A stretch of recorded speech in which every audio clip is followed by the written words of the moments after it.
moment de notre baptême, nous sommes lavés et libérés de tout péché. Mais devinez quoi? Le péché revient. Alors que pouvons-nous faire? Heureusement, nous pouvons compter sur la miséricorde de Dieu, car Dieu seul peut nous pardonner et nous libérer du péché. Nous pouvons recevoir sa miséricorde par notre prière personnelle, mais parfois, il y a des péchés plus graves. Dieu nous a donné un lieu de guérison. C'est notre Église catholique. Une partie de cette guérison se produit lorsque nous allons à la messe, qui intègre beaucoup de prières faisant appel à la miséricorde de Dieu. Cependant, la façon la plus efficace de vivre la miséricorde et la guérison que Dieu nous offre est dans le sacrement de réconciliation. Ce sacrement a eu plusieurs noms dans l'histoire de l'Église. Mais peu importe son nom, le but reste le même, accueillir la miséricorde et être réconcilié avec Dieu et son Église. C'est un sacrement qui commence bien avant de parler avec le prêtre. Il commence dans ton cœur. Lorsque tu prends le temps de réfléchir à ce que tu as fait, mais aussi à ce que tu n'as pas fait et que tu aurais dû faire.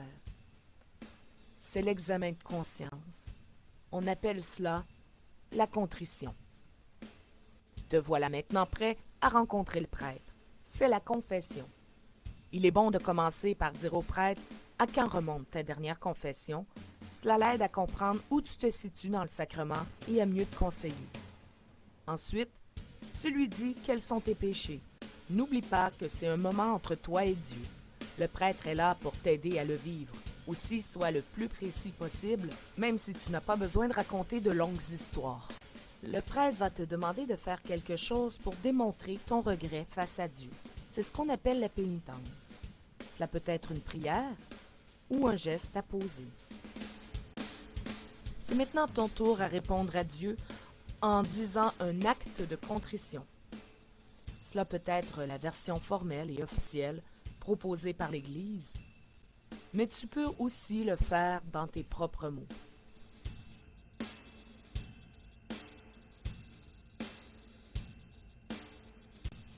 Ensuite, le prêtre te donne l'absolution. C'est un miracle, car c'est à ce moment que se manifeste concrètement la miséricorde de Dieu. Si tu regrettes sincèrement ce que tu as fait, tous tes péchés sont non seulement pardonnés, mais lavés et effacés. Le plus beau, c'est que ça ne s'arrête pas là. La dernière partie de ce sacrement est la satisfaction.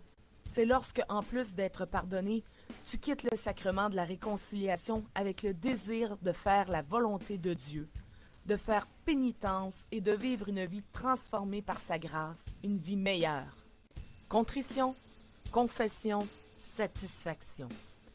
Ce sacrement n'est donc pas une simple énumération de nos péchés. C'est de préparer son cœur, reconnaître ses torts, pour ensuite revenir dans le monde empli de la grâce de Dieu, et ce, jusqu'à ce que nous ayons besoin d'y retourner et de le vivre encore. Il est conseillé de vivre le sacrement de réconciliation une fois par mois, mais l'Église dit qu'un minimum d'une fois par an est essentiel. Personne n'est à l'abri du péché, car vivre de manière sainte et parfaite est impossible. Il n'y a que Dieu qui pardonne parfaitement par sa mort et sa résurrection. Jésus nous donne le sacrement de réconciliation afin de nous réconcilier avec Dieu et notre famille de foi.